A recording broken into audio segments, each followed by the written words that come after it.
Hello there. How are you doing tonight? I know it's late, but welcome to Embracing Change. And tonight we're talking about waiting for God. Now, if you haven't seen my videos before, my name is Reverend Alicia Leslie from Spirit of Unity Church, an online ministry that is unlimited. It's unlimited in many ways. One of the ways is that we can reach an unlimited number of people because we're online. The second one is that we are unlimited in our theology and our philosophy. Unity is, we call ourselves practical Christianity, yet we see God in all faiths. So whether you're Catholic, Christian, Jewish, Muslim, whatever you are, we're hoping that we can touch your life and enhance it, warm your heart with universal spiritual principles that will bring a happier life for each one of us and a better world to live in. It's kind of what I'm going to be talking about tonight. You'll notice I'm still in sweatshirts. It is cold here, and I know for some other people it's even colder, but here it's cold enough that I got the sweatshirt on. Feels a little cockeyed. I don't know what I got going on there. Now we're a little straighter. Anyway, so I try to stay in a lot when it's this cold. And it wasn't hard today because today I was working at my sister's campground, which is always a joy, but it's so busy. And I felt bad for the campers who, yes, we do have campers. We are open. And we have campers that were dealing with the cold. And last night, I understand there was a lot of wind and a lot of rain. And you know what? I went out like a light. And I slept so hard, I woke up even late. I think it was the buildup of the Easter, Holy Week, because I did messages every day. I did the crosswalk for the ecumenical group that does that in church, in our community every year. Did Easter service, worked at the campground. So it was busy, but it was so blessed. And that's something that I hope in some way I can help to reach you. If you're not there, if you've slipped away from your spiritual path, I would like to encourage you to hop back on it and reap the great blessings that are waiting for you. Yes, I was tired after such a busy and fruitful week, but it woke me up to the fact that I'd been slipping away from the time and attention that I do need to give not only my spiritual life, but me, who I am, what I like, what I want to do, how I want to spend my time, my dreams, my visions, my desires. I don't want you to lose yours either. I wrote a book that a lot of you are now familiar with called Rise of the False Gods. And in the book, it talks about the two false gods. What are they? One is mammon, or materialism, and the other is Baal, which is carnality, ego. It is our lower consciousness in the way we live. And Baal, mammon, is the money, the false god of money. Makes you think that if you have more, you'll be happier, you'll do better. That's what the real sin, which in Unity we call error thought, the sin of the scripture that says, it is the love of money that is the root of all evil. So I want you to think about that, especially because it's tax time. It's just closing. Hopefully most of you got your stuff in yesterday on time. But there's nothing wrong with money until we put money out of its proper place. It's a good thing to have. It's fun to spend. It makes you feel worthy of the work you do when you get a paycheck for it. But it is not the do-all, end-all. See, the world, which is worldly consciousness, would want you to think about money being, ultimate importance. Think for a minute. What if we didn't have all the issues that are going on right now in our country and the world at large? People are talking about inflation. They're talking about supply chains. They're talking about fears of lack and limitation and what the stock market's going to do next. And there's a lot of crepe hanging out there. And the thing is, the more we buy into that, it's one thing to be wise about money. It's another thing to give money more power than the divine principle, God. People want to pray to have money put in their pocket, in their wallet, in their bank account. But you see, that's not the way God works. If you pray, I used to work for Silent Unity's prayer ministry, and a lot of people would call and pray for a financial blessing. Well, we pray with them. We pray that the doors will open and the right opportunities will come.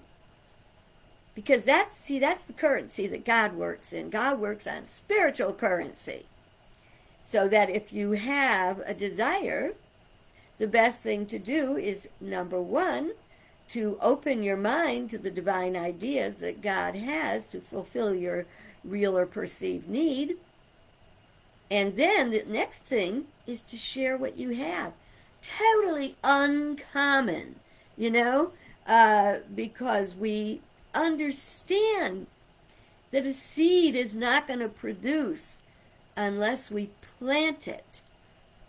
So when we share what we have in whatever way, it could be doing your spring cleaning and giving a bunch of stuff to Goodwill or to someone else who would use it.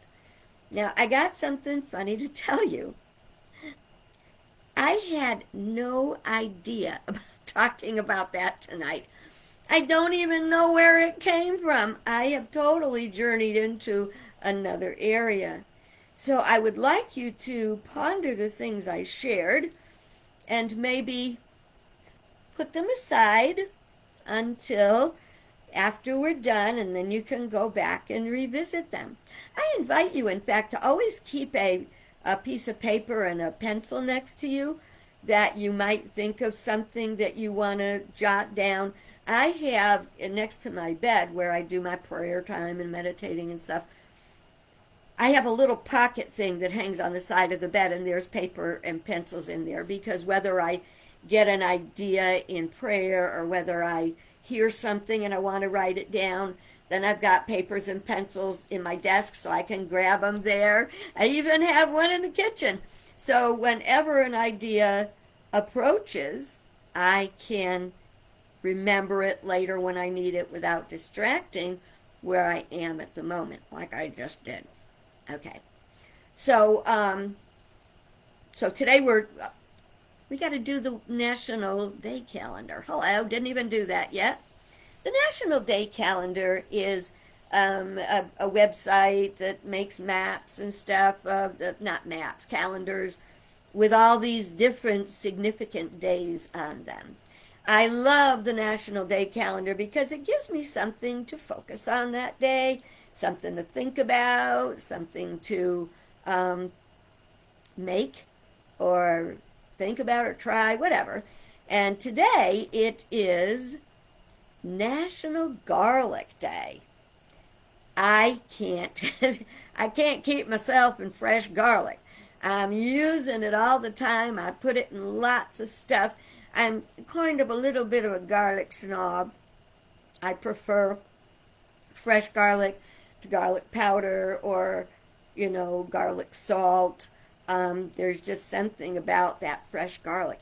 And it's so healthy. Now, you don't want to go overboard.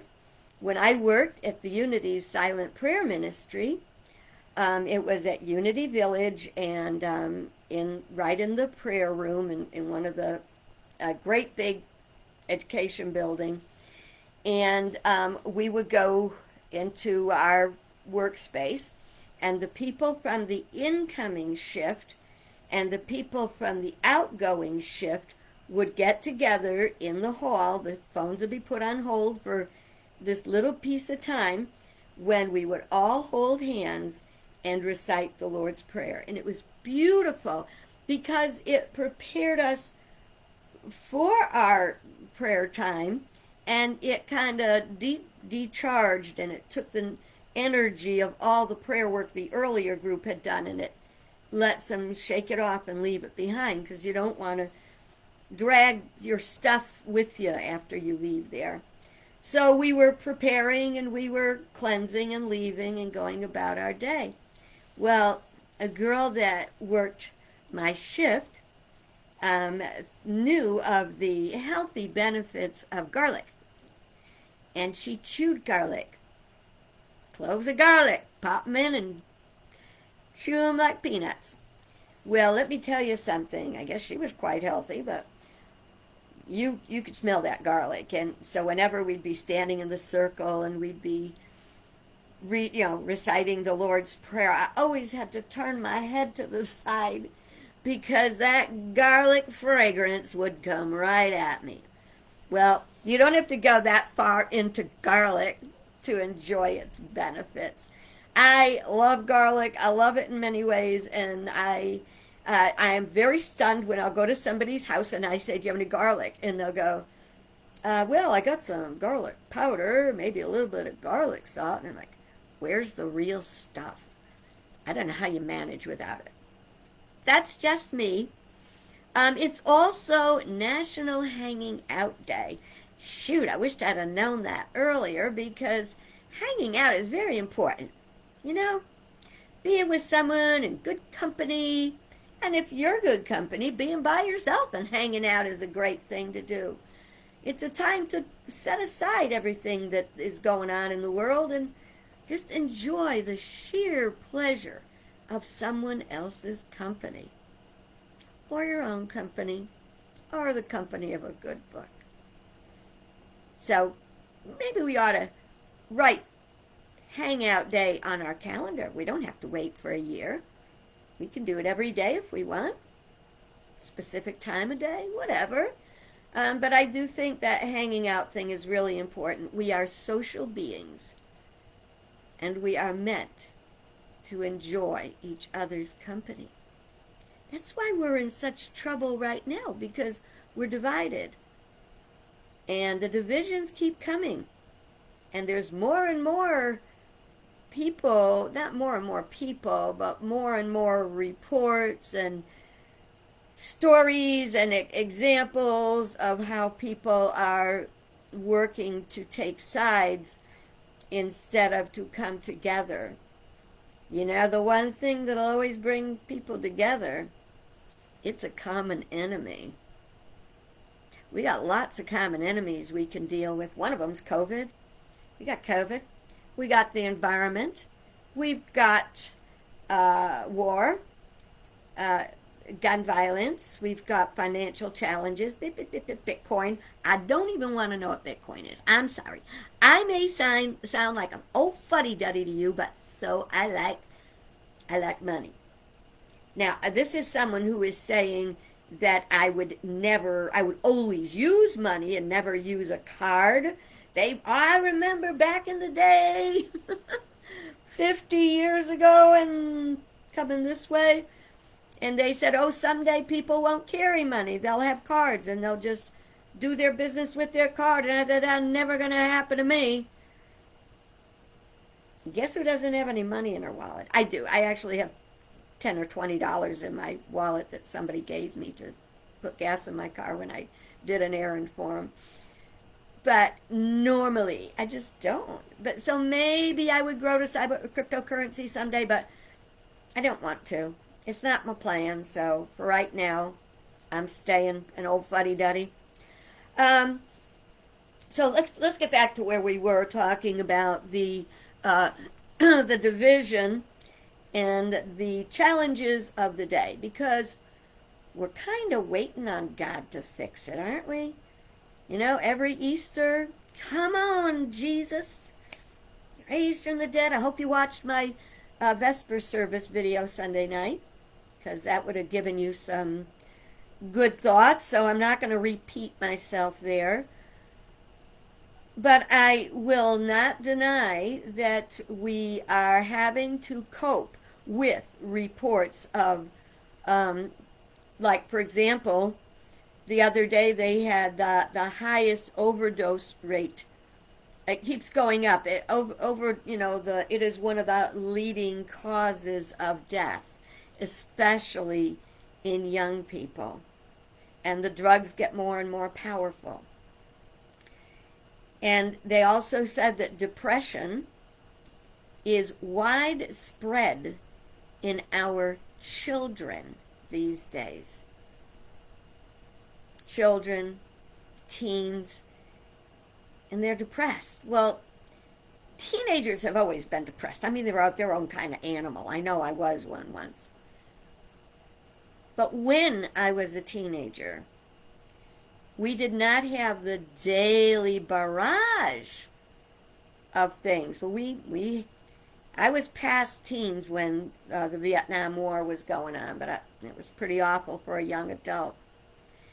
But there'd be this, and a while later there'd be that, and a while later there'd be something else. Well, what we're going through now, there is no this and then that. It's this and that and something else and something else and something else. And you wonder, you know, when we were little, where did our mind go? It went to playing, dreaming dreams, walking on the moon. Not going to happen in my lifetime with me. Not with me. Being a ballerina, the things I wanted to be.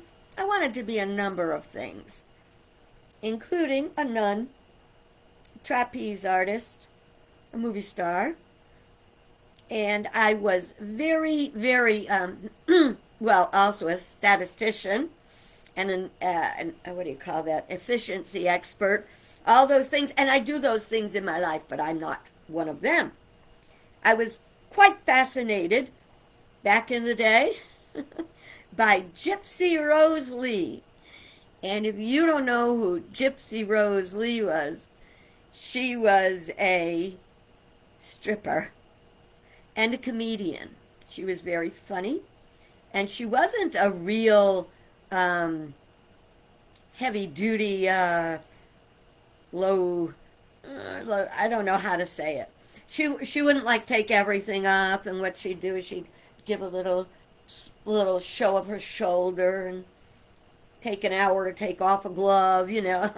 I really, I outgrew it, okay. I got to know it wasn't what I wanted to do when I grew up. So I put all that together and became a minister. Go figure it out.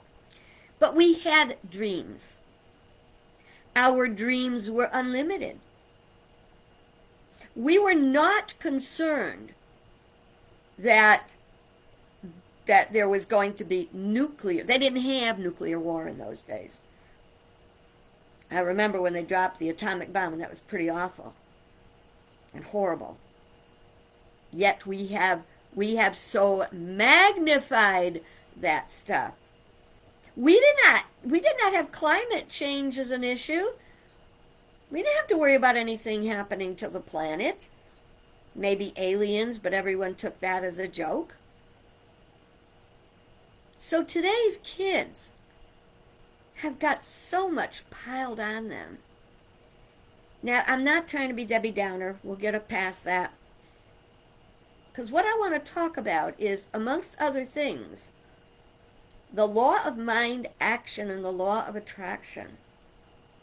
Because what we think about is what we manifest. When we add power to those thoughts by speaking them out, those words come through our power center, and it's like putting clothes on our words. and they're contagious. Words are contagious. Did you ever have them? How about, I'm going to try not to do it, okay? I'm going to try not to do it. But what about when somebody yawns? Everybody yawns. Did you ever notice that? I'm trying. I'm not yawning. But these things, our thoughts are contagious. Our energy, because we are radiating centers of energy. One of my favorite unity prayers says, I am a radiating center of divine love. And I want people to feel that love. I want people to go like a tuning fork. You know, you hit the fork, boom, and the other forks all come into the same tone with it. And that's important because it is the biggest, loudest fork that makes the tone that brings the others into alignment. Think on that. What is the biggest voice you're listening to? Maybe if you're listening to a big voice, you should tune it out and find a positive voice to listen to. That's why I was so moved by Holy Week, because I immersed myself so much in it that I really remember how good it feels, and how good it feels to connect with kindred spirits, like-minded people. That is how we get our tone, to our vibration, to go out and to touch others in the world. We are spiritual beings. We are having a human experience. So what we're doing is we're taking this manifest thing we got, you know, our body, our mind, not our mind is different. Mind is bigger than brain. Our body, our brain, our eyes, our senses, and all that. And so we're here to make a wonderful world. And we do that because our brain and our mind, we do have the power to direct. You can't direct someone else's brain. You can try. You can make them angry. You can get them to interact. But you're not going to get them to think and do exactly what you want them to do. I teach what I do truth teachings. I teach people about spiritual principles that work in a way that I hope that they will get it and use it in their life to create this better world. The mission of unity that we are really showing now is we want to co-create a world that works for all. We don't want to be enemies. That's a big job. Do you really want, think about it, do you really want enemies? How do you feel after an argument?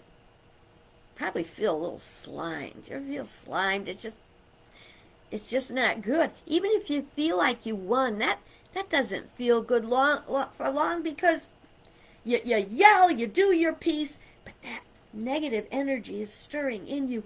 It is so different if we excuse me, if we don't have the fight. If we find a way to say instead, I'm not going to go there. I love you too much. Let's talk about something different. Let's talk about something that we both like.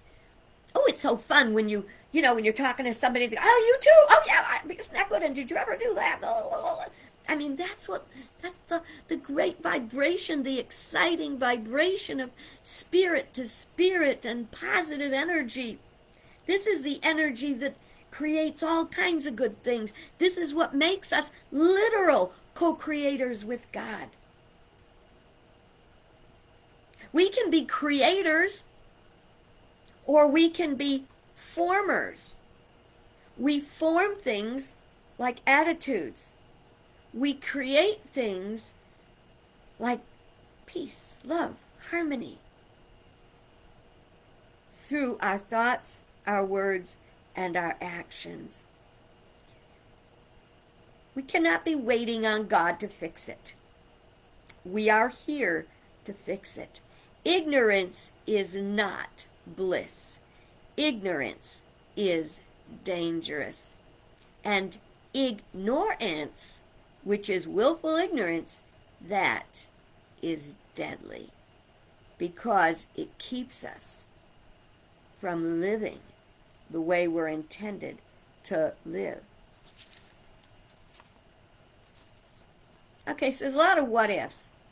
If I were sitting in the Ukraine right now with the death and devastation all around me,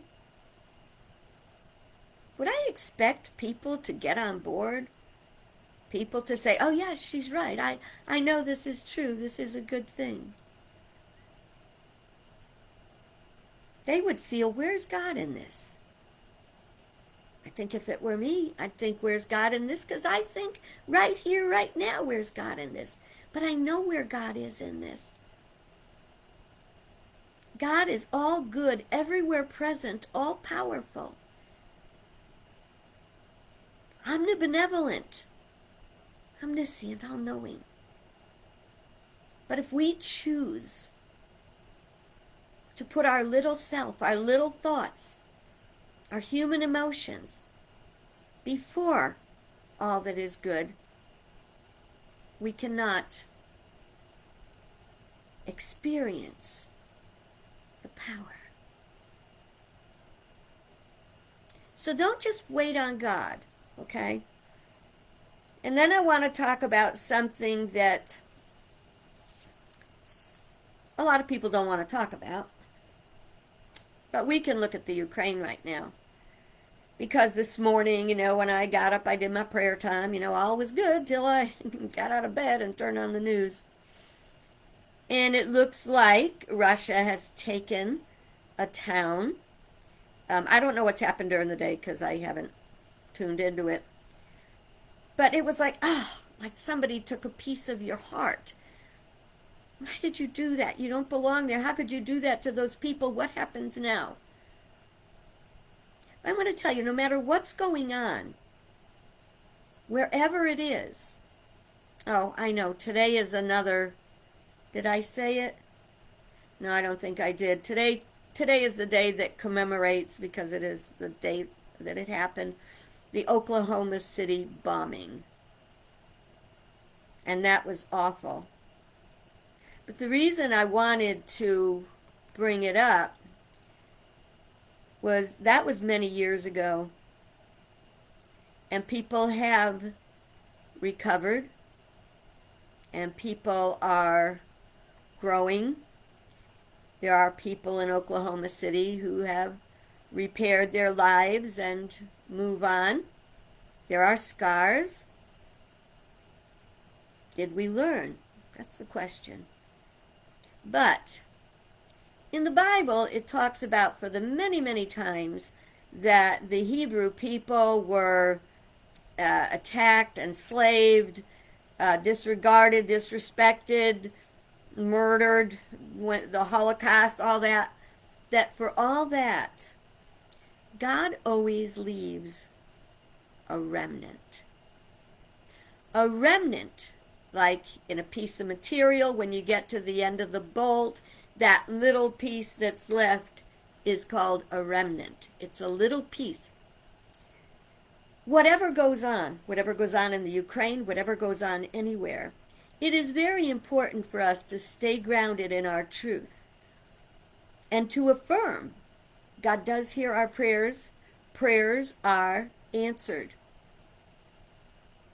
To have faith, to pray that prayer, I believe, God help my unbelief. Because together, as we all share truth thoughts, positive thoughts, we will nucleate energy. That's how Charles Fillmore, co-founder of Unity, explained manifestation.